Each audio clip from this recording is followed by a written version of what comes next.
I, 28F, found out last month that I was adopted and my whole life had been a lie.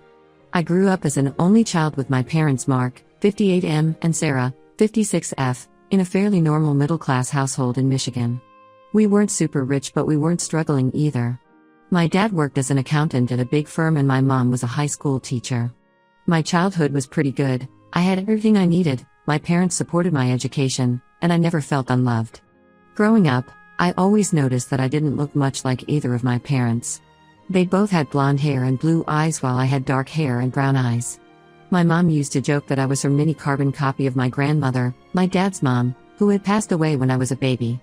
They even had these old black and white photos of her with dark hair and eyes that they would show me whenever I asked about it. Looking back now, I realize those photos could have been of anyone. They were so old and grainy you could barely make out the features.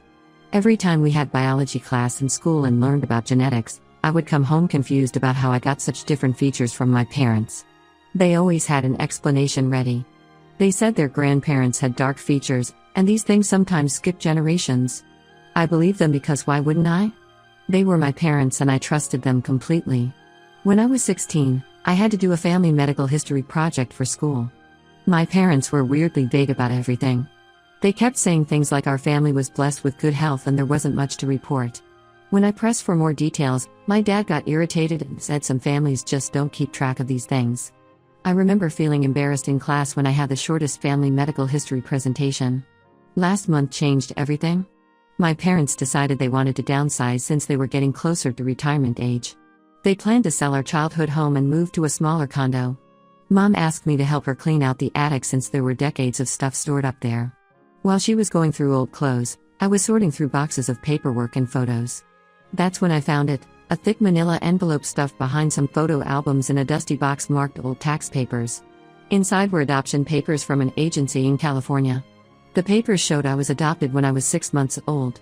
But that wasn't all. There were dozens of letters from someone named Maria, my biological mother. The letter started from when I was a baby and continued until I was around 5. She wrote about how much she missed me, how she hoped I was doing well, and how she looked forward to maybe meeting me someday when I was older. My hands were shaking so bad I could barely read the letters. Everything started making sense, why I looked so different, why they were always vague about family history, why we moved states when I was young. I confronted my parents right there in the attic. Instead of apologizing or trying to explain, they got defensive. Mom started crying and saying I was never supposed to find those papers. Dad got angry and started yelling about how they were my real parents, not some teenager who gave me up. When I asked why they never told me, they said they had planned to tell me when I turned 18 but were afraid I would reject them and try to find my biological parents. The more they talked, the angrier I got. They admitted they moved from California to Michigan when I was 5 specifically to make sure my biological mother couldn't find us. They had received letters and photos from her through the adoption agency for years but hid them all because they were scared she would try to steal me back. They even made up that whole story about my grandmother looking like me and probably doctored those old photos. I couldn't believe they had maintained this lie for 28 years. Every time I questioned my appearance, every time I asked about family history, every time I wondered why we moved states, they had looked me in the eye and lied. They didn't just hide the truth, they actively created elaborate stories and fake evidence to keep me from discovering it. I was so upset I could barely breathe. I grabbed the envelope with all the papers and left immediately. My dad tried to stop me, saying those were their private documents, but I told him they were about me and my biological mother so they belonged to me. I drove straight to my best friend Emma's apartment. She helped me go through all the papers and letters that night. My parents started calling and texting nonstop as soon as I left. The messages ranged from angry, "How dare I take their private papers," to guilt-tripping, "After everything they did for me, this is how I repay them," to begging, "Please come home so we can explain everything." I couldn't deal with any of it. Everything I thought I knew about myself and my family was a lie. The next day, I went back while they were at work and packed enough clothes and personal items to last a few weeks. Emma said I could stay with her as long as I needed. I left a note telling them not to contact me because I needed time to process everything. Then I blocked their numbers and all social media contact. It's been a month now and I'm still staying at Emma's place. My parents have tried reaching me through other relatives, but I've blocked them all too. I just can't face them right now. How do you forgive 28 years of lies? How do you look at the people who raised you and see anything but betrayal? My whole identity feels like it was built on a foundation of lies. Emma thinks I'm being too harsh and should at least hear them out. She says they must have had their reasons and they did give me a good life. But I don't care about their reasons anymore. They had 28 years to tell me the truth and chose to lie instead. They robbed me of the chance to know my biological mother and any medical history I might need. They manipulated and controlled my entire life to suit their own fears and insecurities. Am I overreacting? Should I give them a chance to explain? Right now, I just feel lost and betrayed, and I don't know what to do next. Update 1. After my last post, I spent several days reading through all the adoption paperwork I took from my parents' house. The agency was based in San Francisco, and thankfully they still existed. I was nervous about contacting them, but I needed answers. I called them last Monday and explained my situation. The agency staff were incredibly helpful once I provided all the documentation and proof of my identity. They confirmed that everything in the papers was legitimate and told me something that made my heart stop. My biological mother Maria had registered with their reunion registry over 20 years ago, hoping I would look for her someday. They said she had updated her contact information every year without fail. It took 3 days of paperwork and verification, but the agency finally arranged a meeting between us. Maria agreed to meet immediately when they contacted her. She even offered to fly to Michigan, but I insisted on going to California instead. I needed to get away from my adoptive parents' constant attempts to contact me, and something about returning to where I was born felt right. Emma came with me for support. We flew to San Francisco last week, and the agency arranged for us to meet Maria at their office. Walking into that meeting room was the most surreal moment of my life. Maria stood up when I entered, and it was like looking in a mirror. We had the same dark hair, same brown eyes, same nose, even the same way of tucking hair behind our ears. She was crying before either of us said a word. She hugged me, and for the first time in my life, I felt like I physically belonged to someone. Growing up, people always commented on how I looked nothing like my parents. Now I knew why. Maria told me her story over lunch. She was 16 when she got pregnant with me. Her parents were strict Catholics and refused to let her keep me. They sent her to live with an aunt during the pregnancy to avoid scandal. She wanted to keep me but was essentially forced into giving me up. She chose my adoptive parents because they seemed kind and promised to maintain contact through the agency. For the first 5 years, she sent letters and photos every month. The adoption agency confirmed this. She never missed a birthday or Christmas. Then suddenly, all her letters started coming back. The agency couldn't reach my adoptive parents. They had moved without leaving a forwarding address. Maria tried everything she could to maintain contact within the legal boundaries of the closed adoption, but my adoptive parents had effectively disappeared with me. The biggest shock came when she told me about my siblings. After she finished college, Maria married a man named David who fully supported her desire to find me. They had 3 kids together, Michael, 24M, James, 21M, and Sophia, 19F. David had passed away from pancreatic cancer 5 years ago. When I heard about the cancer, I felt sick. That was exactly the kind of medical history I should have known about. Maria had told all 3 of my half-siblings about me years ago. They grew up knowing they had an older sister out there somewhere. She showed me pictures of them on her phone. Michael and James looked so much like their dad, but Sophia looked just like us. It was overwhelming to suddenly have 3 siblings after being an only child my whole life. Just when things were going well, my adoptive parents somehow found out I was in California. Emma thinks they must have tracked my credit card usage. They showed up at my workplace back in Michigan, causing a huge scene when they couldn't find me. My dad was apparently yelling about ungrateful children while my mom was crying hysterically. My coworkers had to call security to escort them out. My boss called to tell me about it and was incredibly understanding when I explained everything.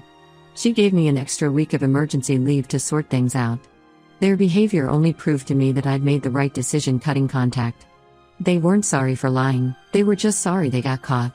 Even now, they were only thinking about their own feelings, not how their actions affected me. They didn't care that they were embarrassing me at work or causing me problems. They just wanted control back.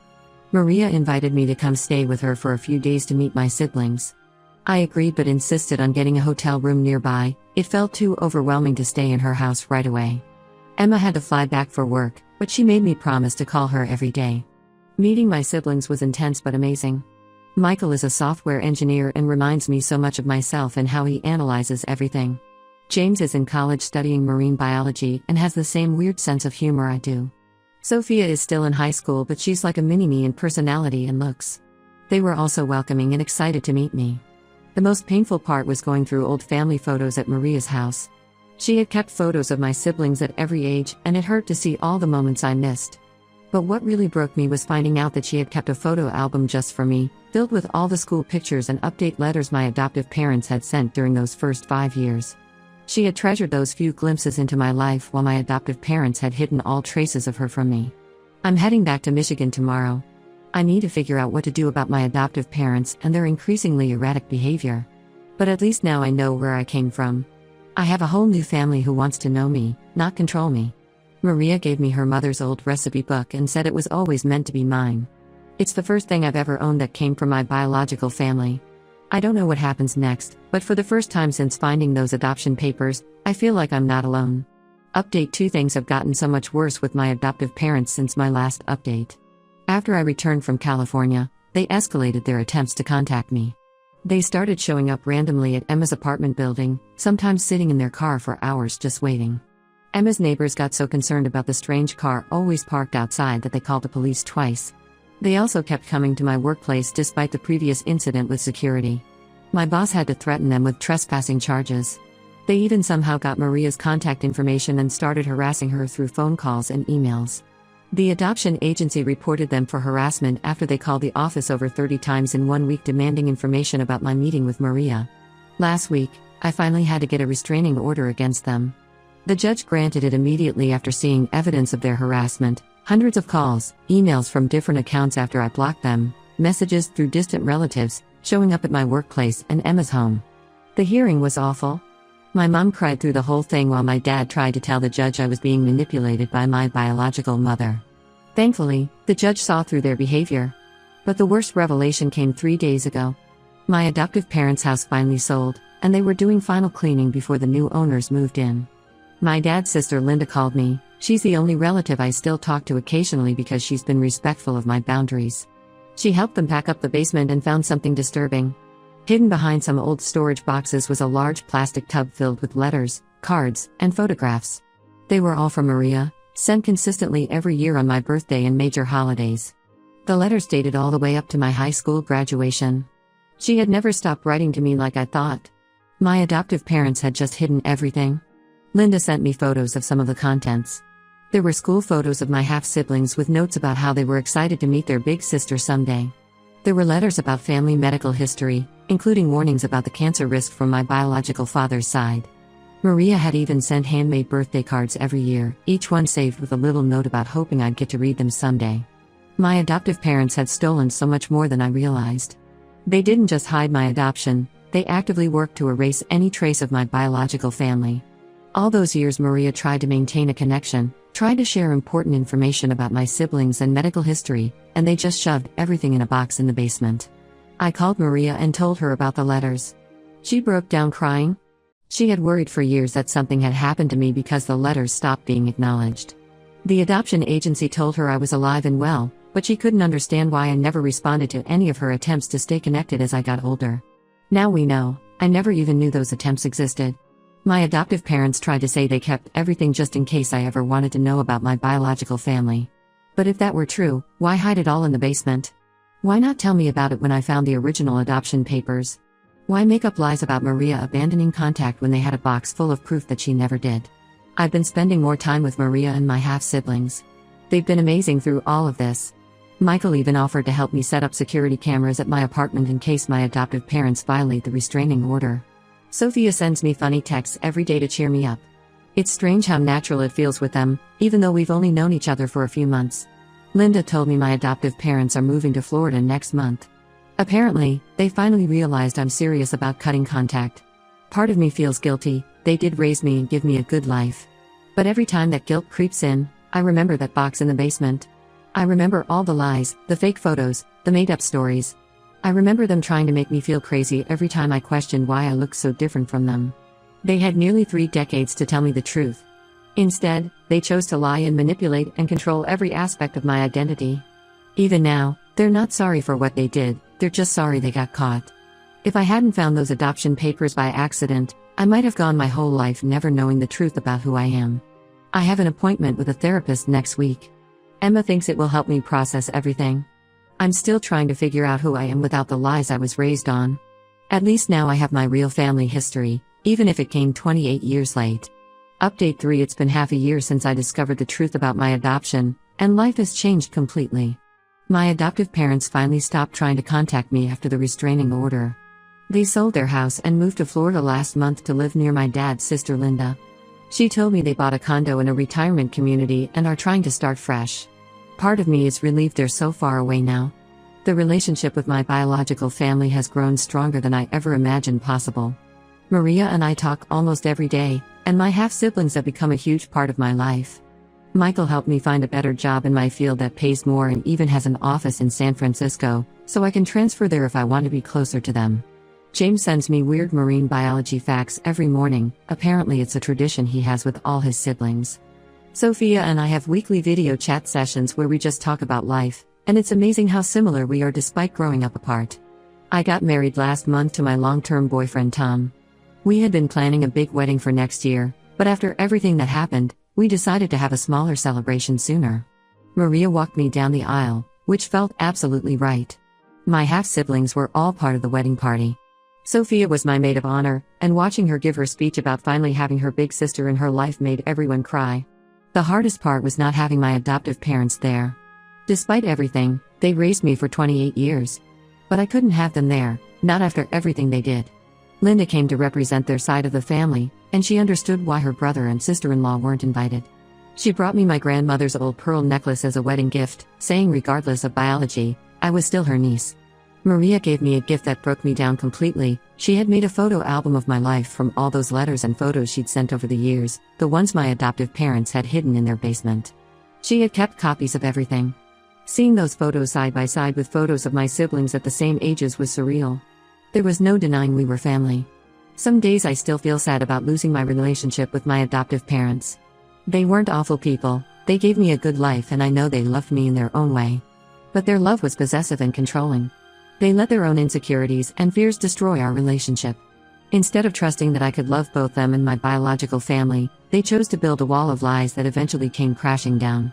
I've stopped going to therapy because I feel like I've processed most of my anger now. I'm not angry anymore, just disappointed.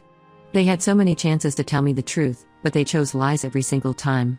Even when confronted with evidence, they tried to justify their actions instead of apologizing. Tom and I are talking about starting our own family soon. Maria has been amazing, sharing all our family's medical history and helping me understand where I came from. It's a relief to finally know about the cancer risk from my biological father's side, information my adoptive parents kept from me out of selfishness. I don't regret cutting contact with my adoptive parents. They made their choices for 28 years, and now I'm making mine. I have a wonderful new family who loves me unconditionally and accepts me for who I am. I have a husband who supported me through all of this chaos. I finally know who I really am and where I came from. Sometimes the truth hurts, but living a lie hurts more. This will be my last update. It's time to close this chapter and focus on building my new life, one based on truth and real love, not lies and control.